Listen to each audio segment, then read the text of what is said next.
falado sobre ser igreja, e ser igreja é ser a casa e a habitação do Senhor. Então, que nós possamos louvar esse momento, dizendo que essa casa, nós somos a casa do Senhor, a sua habitação, e que nós deixamos que Cristo reine sobre a nossa vida.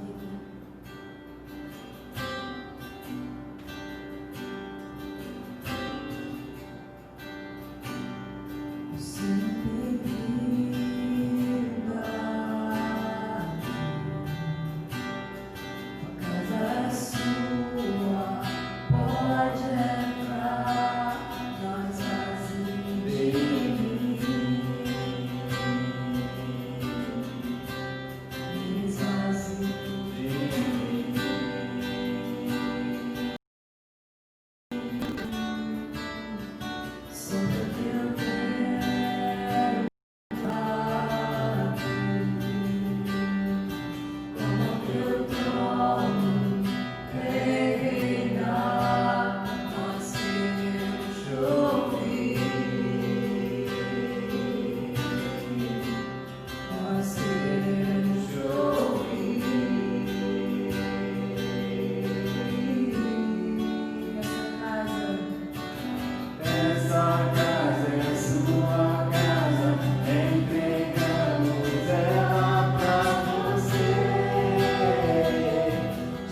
graça e a paz de Cristo Jesus seja sobre a sua vida, sobre a sua casa.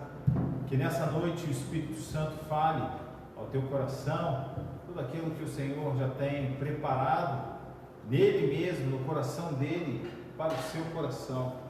Quero nesse instante orar por você que tem sido nesse tempo supridor, alguém que tem sido sustentador do reino através dos seus dízimos, das suas ofertas, de que forma generosa você tem contribuído para o reino de Deus. Quero orar por você, quero orar pelas suas finanças nessa hora. Pai, eu te dou graças nessa noite, porque o teu poder e o teu amor tem sido derramado sobre um povo que se chama pelo teu nome. E nessa noite, Pai, nós abençoamos a cada um que tem trazido diante do teu altar seus dízimos, as suas ofertas, mas também aqueles que têm se movido de forma generosa, Pai, a abençoar outras vidas também. Pessoas que perderam emprego, pessoas que tiveram as suas rendas diminuídas por causa dos problemas que estão ocorrendo na nossa nação. Mas eu creio, Pai, que o Senhor é fiel. Por isso eu te peço que as janelas dos céus estejam sempre abertas e que o Senhor derrame sobre cada um desses a tua tão fiel e grande abastança. Assim oramos nessa noite, Pai, em nome de Jesus. Amém. Nós voltamos às nossas programações, ao culto, não apenas online, mas agora estamos já retornando presencialmente. Você que deseja nos conhecer Pão da Vida, você que faz parte aqui do bairro, próximo à igreja, que tem acompanhado as nossas lives e deseja nos conhecer, aos domingos, no próximo domingo, melhor dizendo, às 19 horas, nós estaremos não apenas com as lives, mas também estaremos com o culto presencial. Se você desejar nos fazer uma visita no próximo domingo, fique à vontade, com todo o cuidado, com toda a proteção. Nós temos máscara, venha de máscara nesse tempo, temos álcool gel, temos feito todo o trabalho de prevenção tempo, como as autoridades nos recomendam, para que a gente possa estar aqui adorando ao Senhor em segurança. Você também que nesse tempo não pode vir, porque faz parte do grupo de risco, nós oramos também por você, porque eu creio que você também está aí em segurança. Então nós abençoamos também a sua vida, nós temos abençoado a todos aqueles que o Senhor já tem abençoado. E nessa noite nós vamos dar prosseguimento aquilo que nós temos falado já há 5 quintas-feiras, 5 semanas. Nós já estamos no mesmo estudo falando a respeito do que é ser igreja, E nesse período que nós estamos juntos, nós estamos falando do ser igreja não para tentar trazer uma nova dinâmica para o que é a igreja, porque estamos vivendo período de pandemia e as pessoas estão reclusas em casa, nada disso. É trazer a você a responsabilidade que nós temos do que é ser igreja, E muitas vezes essa expressão ela é transferida como responsabilidade apenas para a instituição religiosa, a igreja. Mas ser igreja, e nessa noite nós queremos falar, ser igreja é ser casa de Deus, ser a habitação, ser a morada do Altíssimo. Nós falamos nas semanas anteriores, tratamos sobre várias coisas, sobre a questão de igualdade, de como Deus olha para aqueles que se entregam a Ele, não há diferenciação entre homem e mulher, livre e escravo no período do que as cartas foram escritas e o Evangelho, mas o Evangelho é para todos, as boas novas de salvação é para todo aquele que se entrega e aceita Jesus. E a pergunta que nós fizemos na primeira quinta-feira do ser igreja nós abordamos 3 perguntas fundamentais. O que é ser igreja? Para que ser igreja? E por que ser igreja? E essas 3 perguntas fundamentais são para que nós possamos olhar para cada um de nós, olhar dentro de nós mesmos e avaliarmos o que é a igreja na visão de Cristo, do que Jesus falou que a igreja seria ou que deveria ser a igreja. Não mais uma instituição religiosa, não mais uma religião sobre a face da terra, mas uma proposta de transformação de vida. Porque se até então olharmos para a história da humanidade, na plenitude dos tempos, quando veio Jesus, como a palavra diz, quantas religiões já havia sobre a face da terra? A tentativa do homem se aproximar de Deus, se religar a Deus, mas sem sucesso, sem chance, sem êxito. E Jesus ele não veio estabelecer mais uma religião. Jesus veio para mudar algo no homem que havia caído, o homem que estava perdido. E por isso nós lançamos essas 3 perguntas fundamentais como um propósito para a igreja: o que é, por quê e para que a igreja. Eu gostaria que você abrisse a sua Bíblia, se você tem uma, em João capítulo 14. João capítulo 14, a contar do versículo 15, João 14, a contar do versículo 15, diz assim a palavra de Deus: se vocês me amam, obedecerão aos meus mandamentos, e eu pedirei ao Pai, e Ele lhes dará outro conselheiro, para estar com vocês para sempre, o Espírito da verdade. O mundo não pode recebê-lo, porque não vê nem o conhece, mas vocês o conhecem, pois ele vive com vocês e ele estará em vocês. Não os deixarei órfãos, voltarei para vocês.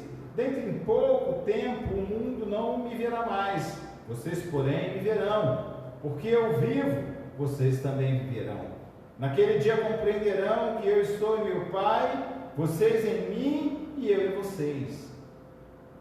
Quem tem os meus mandamentos e lhes obedece, esse é o que me ama.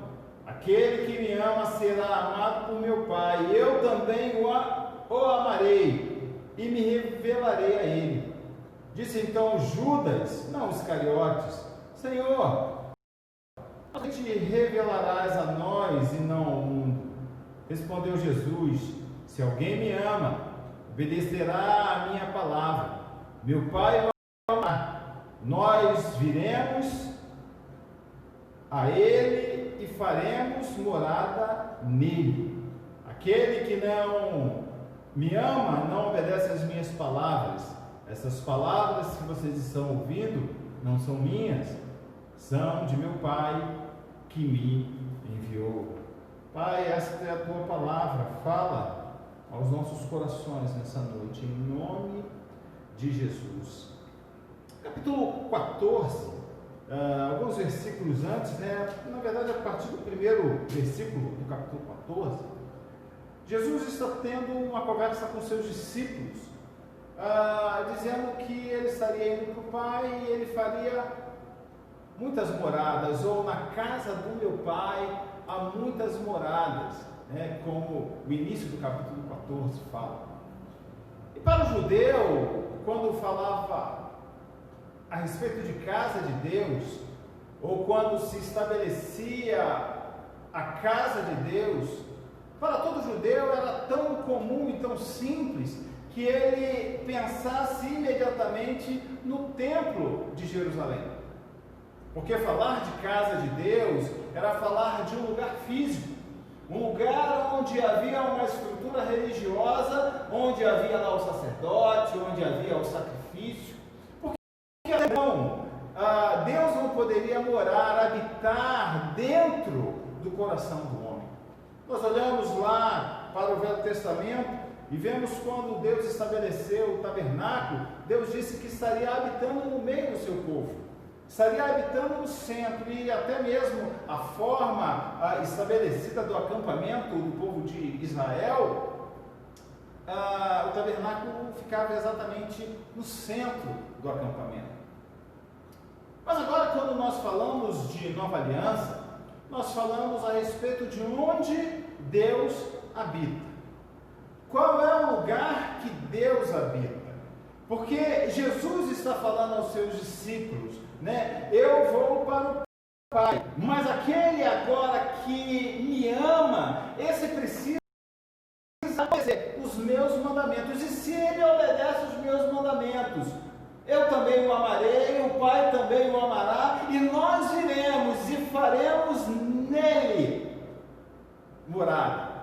Então, a palavra de Deus nos ensina que o lugar da habitação de Deus nessa nova aliança é em todo coração que se arrepende e se rende diante do Deus soberano, e entrega a sua vida e confessa a Jesus como seu único Senhor e Salvador. E quando nós falamos que somos casa, por isso que nessas semanas que nós estivemos ministrando a respeito do ser igreja, nós falamos até mesmo em relação a sermos testemunha. Na quinta-feira passada, se você não viu as lives anteriores, eu te convido a dar uma olhadinha lá. Na quinta-feira passada, a Dani falou a respeito de sermos testemunhas de Cristo. Porque ser igreja é ser testemunha de Cristo. E para que o Senhor habite em nós, há uma necessidade de haver uma transformação. Porque o Senhor não vem morar em qualquer lugar.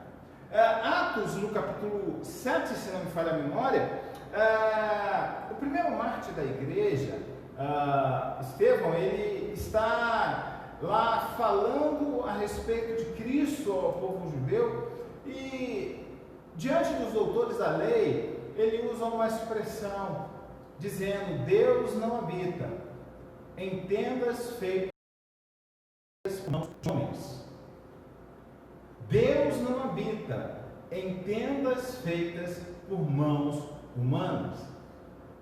Onde Deus habita então hoje? Novamente eu digo, eu quero ser enfático em corações rendidos ao Senhor.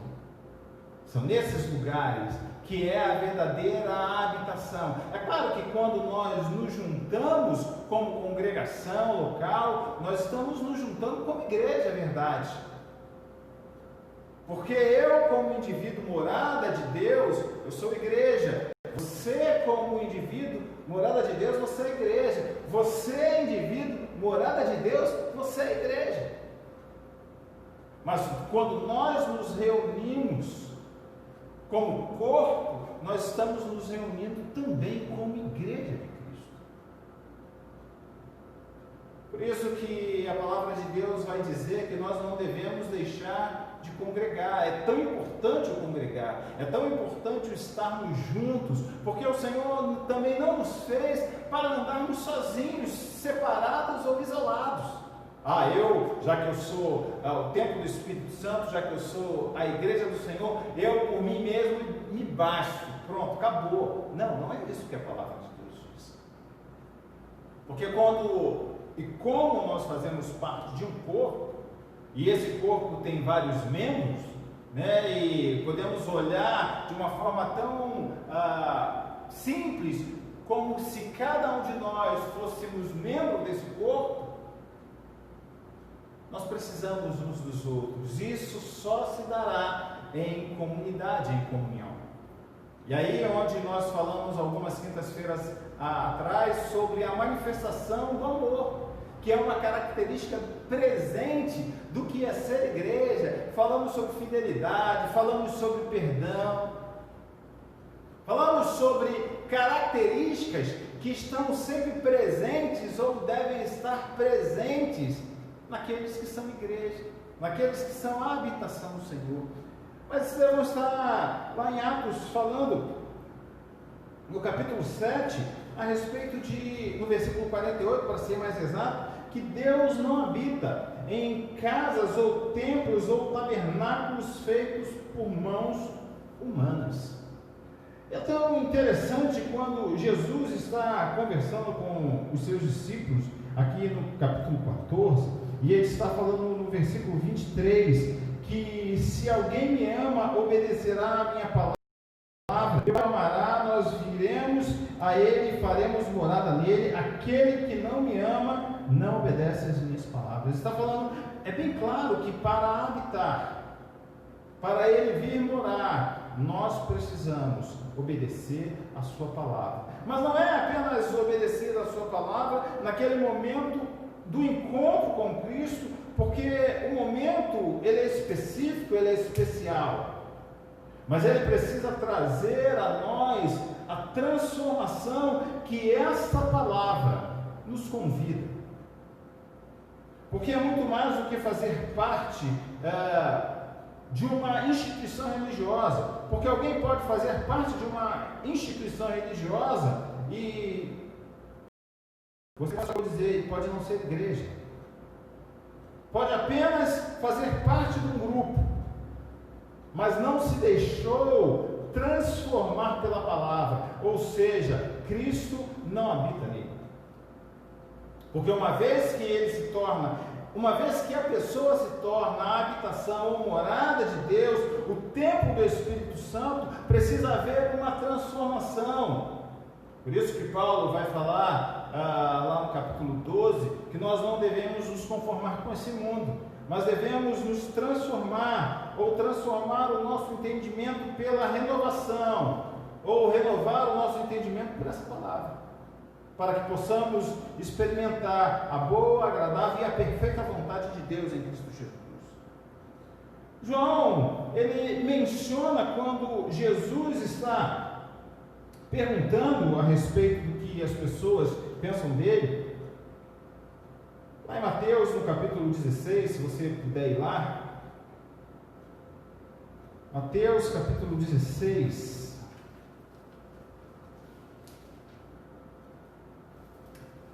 a partir do versículo 13, diz assim: chegando à região da Cesareia de Filipe, perguntou aos seus discípulos: quem os outros dizem que o Filho do Homem é?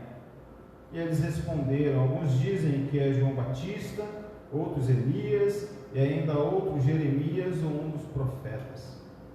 E vocês, perguntou ele, quem vocês dizem que eu sou? E aí Simão Pedro respondeu: tu és o Cristo, o Filho do Deus vivo. Respondeu Jesus: feliz é você, Simão, filho de Jonas, porque esse nome foi revelado por carne ou sangue, mas por meu Pai que está nos céus. E eu lhe digo que você é Pedro, e sobre esta pedra edificarei a minha igreja, e as portas do Hades não poderão vencê-la. Jesus estava dizendo ali: Pedro, a confissão que você fez é esplêndida, porque diante da tua confissão, diante dessa confissão, a minha igreja vai ser edificada. E qual foi a declaração de Pedro? Tu és o Cristo, o Filho do Deus vivo. Então, Jesus está dizendo que a igreja seria edificada pela declaração de Pedro. E qual foi a declaração de Pedro? Que Jesus é o Messias, o escolhido, o enviado de Deus. E como o Evangelho é estabelecido e a igreja é estabelecida sobre esse fundamento, o mesmo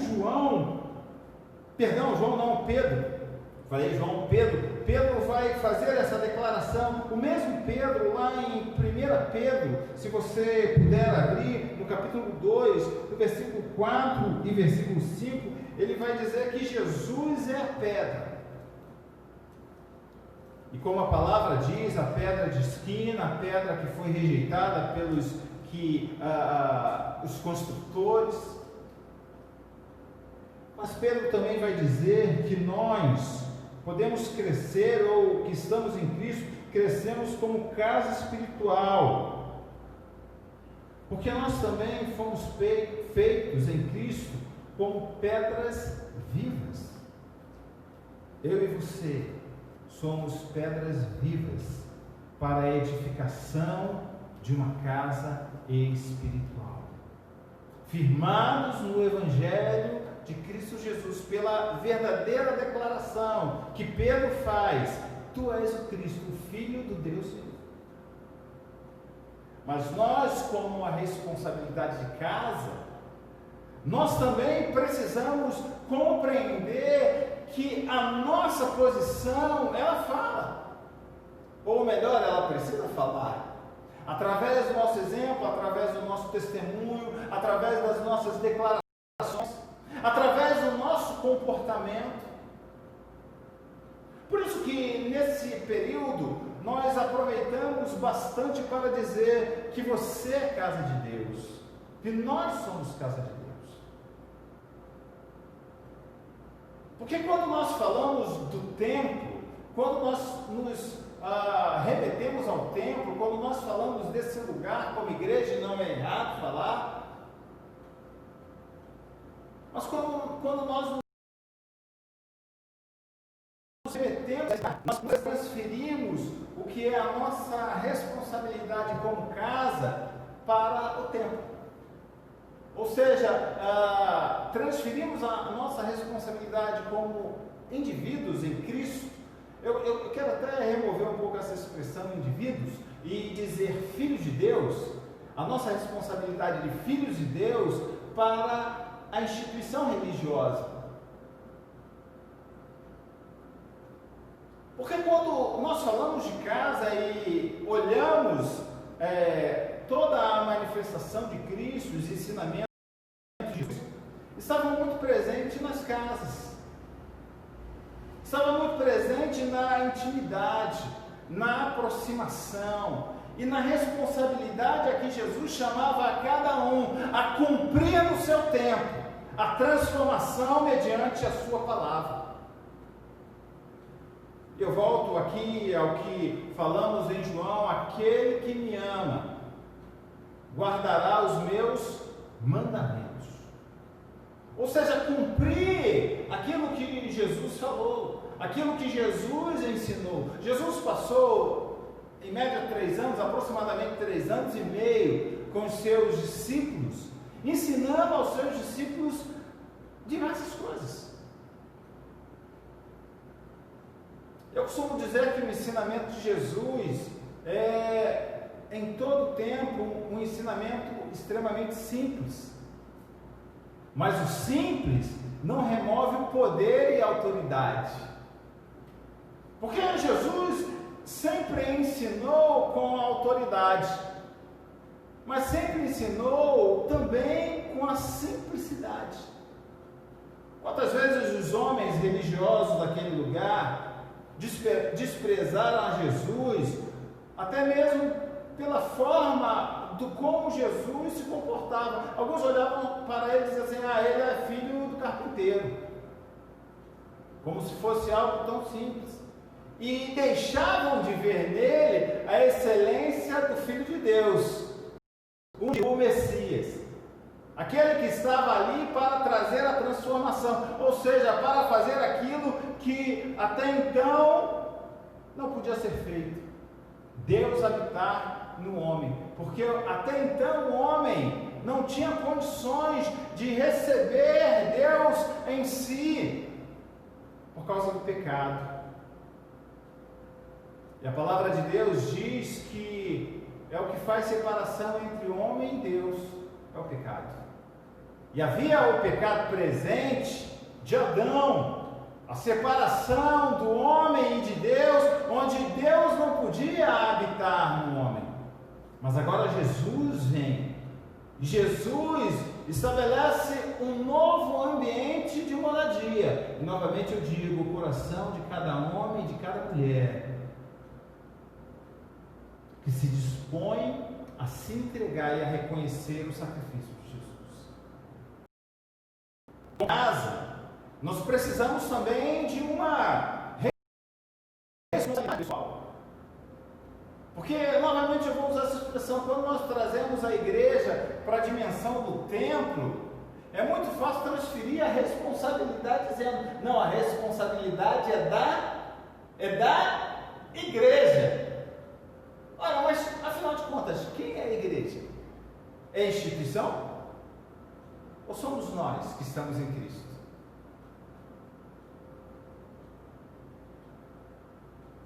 Porque nós temos a responsabilidade de anunciarmos a palavra. Mas essa palavra, ela precisa, antes de mais nada, transformar a nossa vida e o nosso viver. De tal forma que por onde nós estivermos passando, no local onde nós estivermos, as pessoas possam olhar para nós e falar: ali está alguém que é parecido com Cristo. Afinal de contas, não foi isso que aconteceu lá em Antioquia? Onde a igreja foi chamada, ou aqueles que eram do caminho, os irmãos, foram chamados pela primeira vez de cristãos. Por que eles foram chamados de cristãos? Porque certamente eles eram aqueles que eram imitadores de Cristo. Nas suas ações, na comunhão, no partir do pão, nas orações, no cuidar de vidas e de pessoas.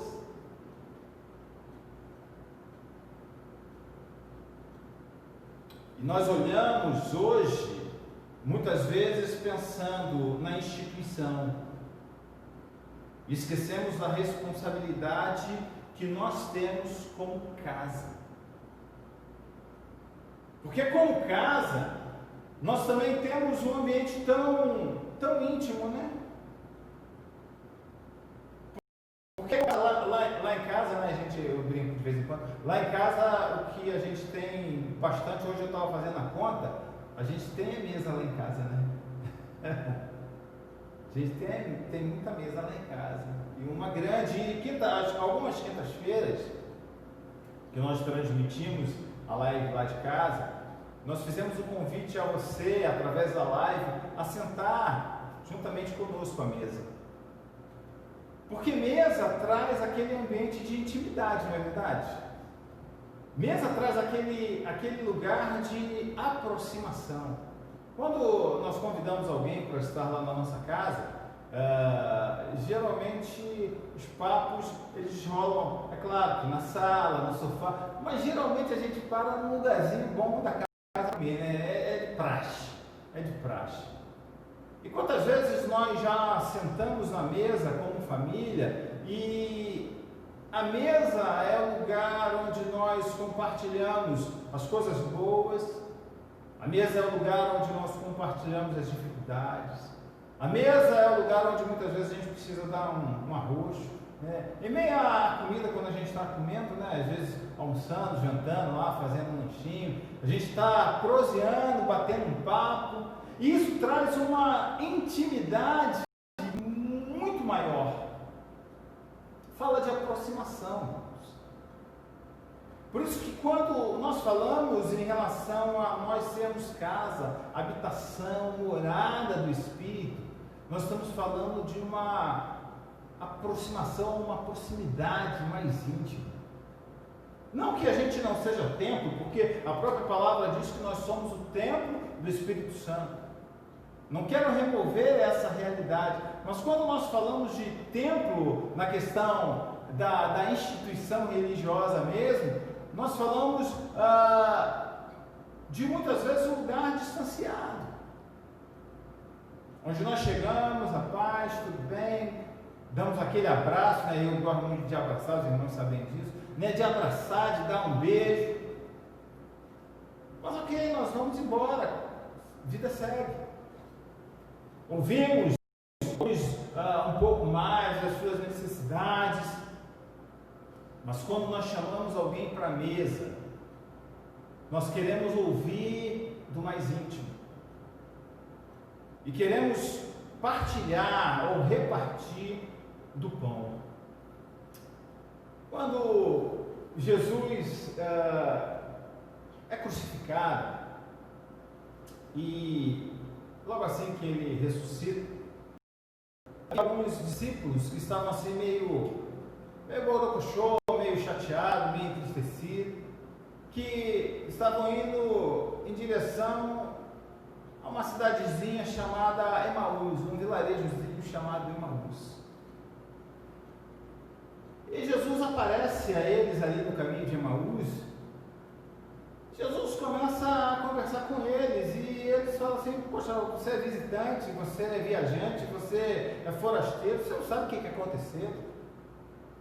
Mataram o nosso mestre, crucificaram o nosso mestre, o nosso Senhor, e já são 3 dias, ele disse que ia ressuscitar. E eles continuaram batendo papo em direção a Emaús. E quando chegou um horário um pouquinho avançado, Jesus estava indo adiante e eles falaram: poxa, já é tarde, hora avançada, fica conosco.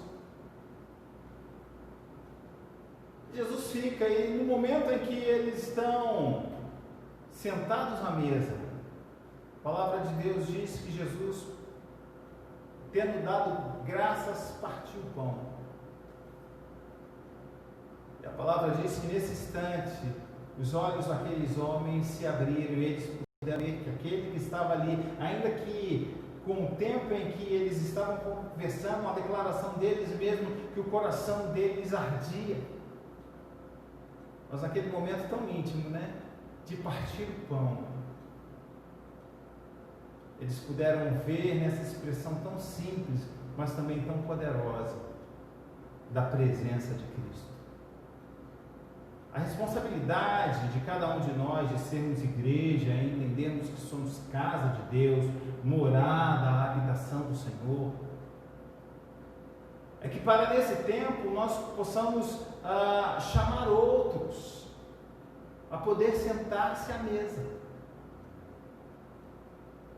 a poder partilhar do mesmo pão vivo que nós nos alimentamos.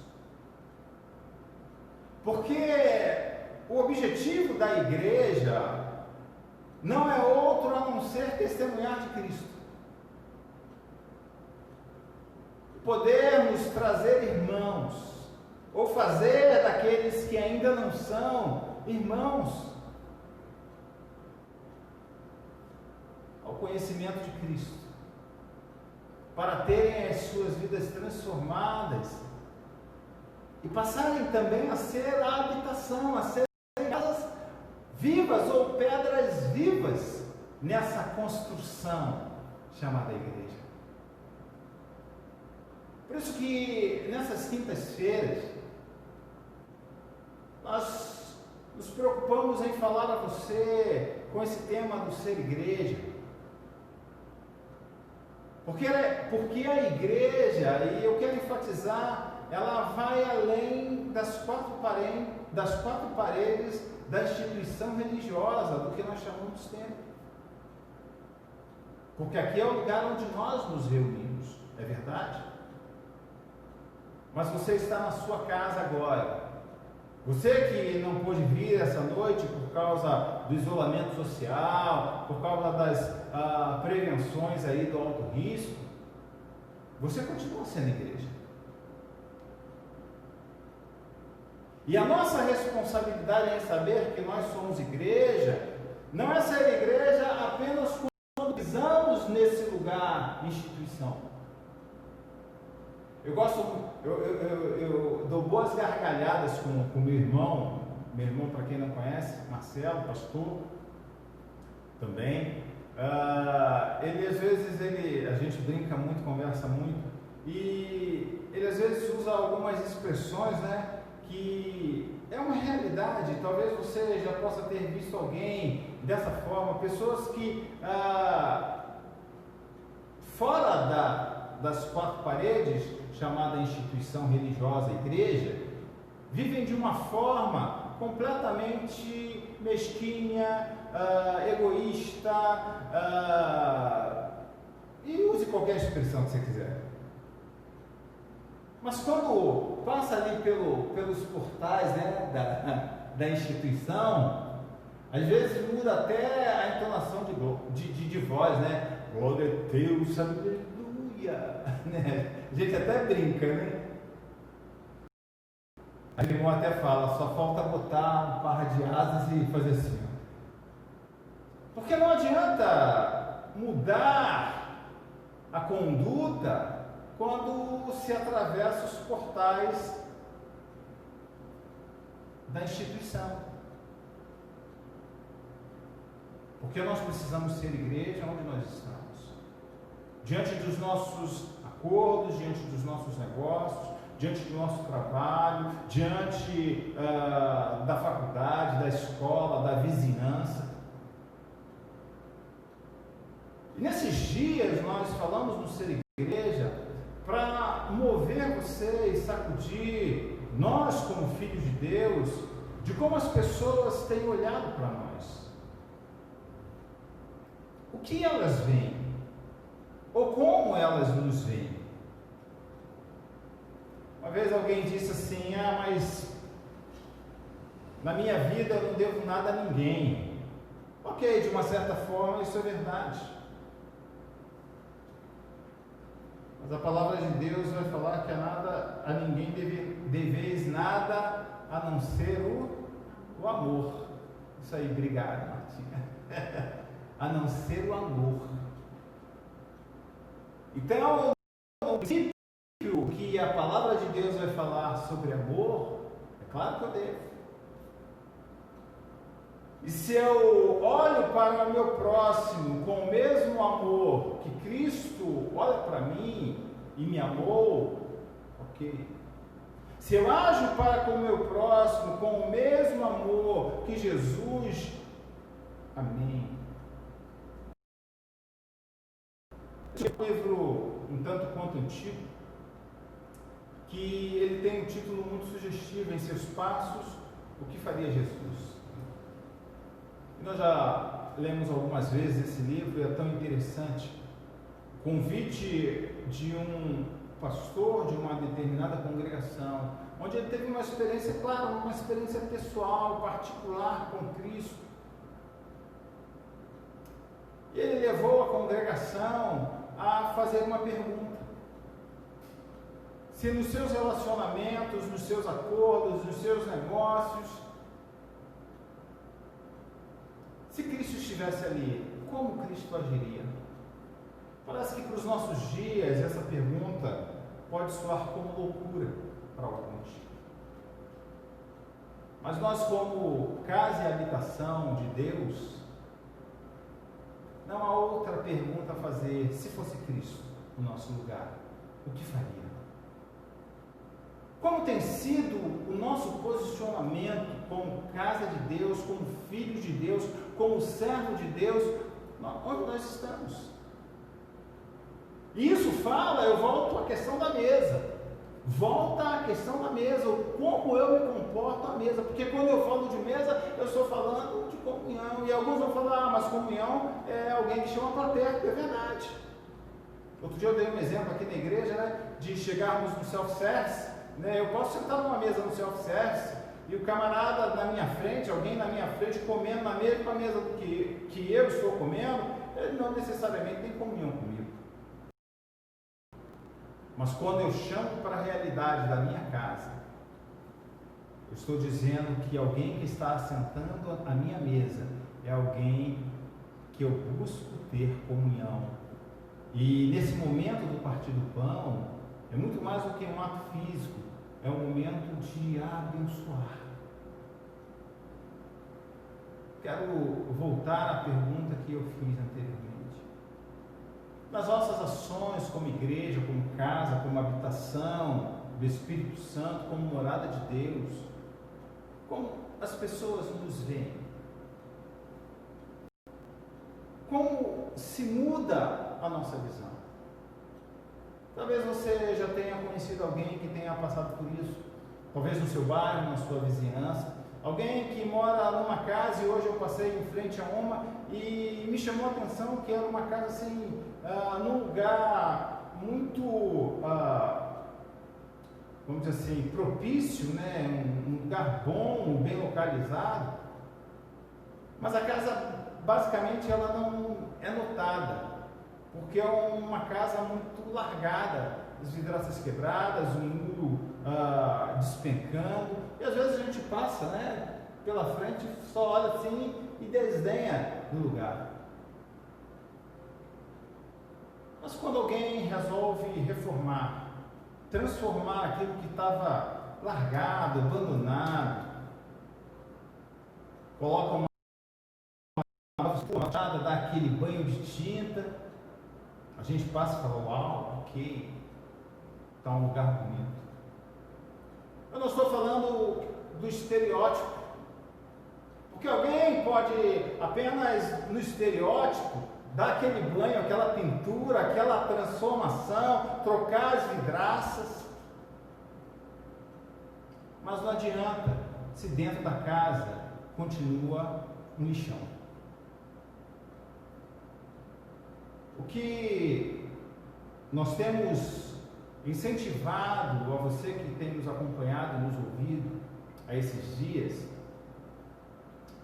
é que nós como igreja, e quando eu digo novamente igreja, eu não estou falando de transferir a responsabilidade para a instituição, mas eu estou falando para trazermos para nós, cada um de nós, a responsabilidade do que precisamos mudar, do como precisamos mudar, de que forma ou de que maneira nós podemos ser de fato e de verdade igreja de Cristo, habitação do Senhor, morada do Espírito Santo.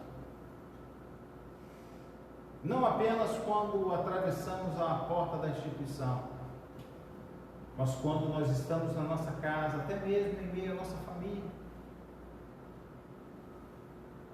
sendo bênção dentro da nossa família, em meio à sua família, em poder abençoar aqueles que hoje talvez ainda não tiveram um encontro com Cristo, mas onde você pode partir o pão e abençoá-lo. Mas qual é a visão que eles têm ao teu respeito? Qual é a visão que eles têm a nosso respeito? Por isso, queridos, o convite desses dias de ministrar a respeito do ser igreja é que a gente possa viver aquilo que Jesus está falando aqui em João. Aqueles que me amam guardam os meus mandamentos. Porque se nós, como igreja, dizemos que amamos ao Senhor, nós vamos ter prazer em cumprir os seus mandamentos. Teremos prazer em fazer tudo aquilo que Jesus disse que é possível que nós, como filhos amados de Deus, podemos fazer nesse tempo. Que sejam dias de intensa reflexão, porque como Paulo vai falar em Romanos capítulo 12, nós começamos exatamente esse título de ser igreja através de Romanos 12, no versículo 1. Paulo vos pois, irmãos, pela compaixão de Deus, que apresentem os vossos corpos como sacrifício vivo, santo e agradável a Deus. E esse é o vosso culto racional. E não vos conformei com esse tempo ou com esse século, mas transformai-vos pela renovação do vosso entendimento, para explicar a boa, a agradável e a perfeita vontade de Deus. Alguns podem buscar apenas a vontade boa, agradável e perfeita. Mas eu quero encerrar esse tempo, esse período de meditação do ser igreja. Não adianta querer buscar o bom, perfeito e agradável se você não busca o ser transformado pela palavra. Por isso que o Senhor vai dizer: buscar o Senhor enquanto se pode achar, invocar enquanto está perto. Busca o Senhor e ao reino, a sua justiça em primeiro lugar, e as demais coisas lhe serão acrescentadas. Quantos versículos nós poderíamos usar onde as pessoas usam às vezes apenas o texto isolado para defender causas próprias? Mas eu quero te convidar a viver a excelência dessa palavra, o ensinamento de Cristo, como eu sempre tenho dito, tão simples, mas extremamente poderoso para transformar todo o nosso viver. que nós como igreja de Cristo, possamos dia após dia sermos transformados por essa palavra. E aquilo que não está em linha com o que Cristo nos ensinou, que a gente possa colocar de lado. Que a gente possa andar em verdade, andar em amor, andar em fidelidade, andar em graça, andar em justiça. E como templo, como casa, como morada de Deus, aquilo que a gente precisar colocar para fora, a gente coloca. Só para encerrar, eu quero contar uma história que eu já contei inúmeras vezes, é verdade. Antes da gente fazer uma reforma na minha casa, nós tínhamos um terraço, no terraço tinha um banheirinho. Já, os irmãos aqui do Pão da Vida já conhecem essa história de trás para frente, frente para trás. Eu tinha um banheirinho, a gente tinha um banheirinho lá que raramente a gente usava e ele acabou se transformando num quartinho de entulho, né? Tudo o que não servia a gente colocava lá. Um determinado dia eu fui aquela louca, como a gente fala, vou dar uma louca, vou dar uma geral, fazer a faxina, né, a limpeza. Na verdade a gente precisava fazer uma reforma na nossa casa e o banheiro precisava ser esvaziado. Nós descobrimos que naquele banheiro tinha um monte de porcaria que já não servia para nada. Eu fico brincando com os irmãos aqui, tinha fio partido no meio, sem ponta, com ponta, tinha lâmpada queimada, né? E não era lâmpada de LED que alguns aproveitam hoje para fazer conserto, não, era lâmpada ainda aquela incandescente. Para quê? Tinha uma picareta sem o cabo, só tinha a ponta da picareta, né? Não tinha o cabo. Para quê? Já enferrujada, para quê? A verdade é que no decorrer da história, da vida que temos, nós somos tão propícios a juntar um monte de bagulho, né? Um monte de coisa que não serve para nada. Eu fiz um acordo com a Dani, fiz um acordo com a minha esposa, que nós não teríamos nenhum lugar mais para entulhar nenhum bagulho, nada que prestasse, nada que pudesse ser um fio partido, uma lâmpada na nossa casa. Nós temos um acordo, não tem lugar nenhum para bagulho, não tem lugar nenhum para entulho. Às vezes nós precisamos tomar essa posição para nós, como casa de Deus, como morada de Deus. Não permitir que nenhum entulho, nenhuma coisa que preste, nenhuma coisa que não preste, melhor dizendo, seja acumulada na nossa vida. Raiva, rancor, mágoas, e por aí vai. São coisas que na vida a gente acaba acumulando, mas em algum momento a gente tem que dar uma louca, desculpe a expressão, mas a gente tem que tomar uma posição de colocar todas essas coisas para fora da nossa vida, deixar que cada uma delas, espaço, seja preenchido com a palavra, seja preenchida com a presença do Pai, seja preenchida com a presença do Espírito Santo.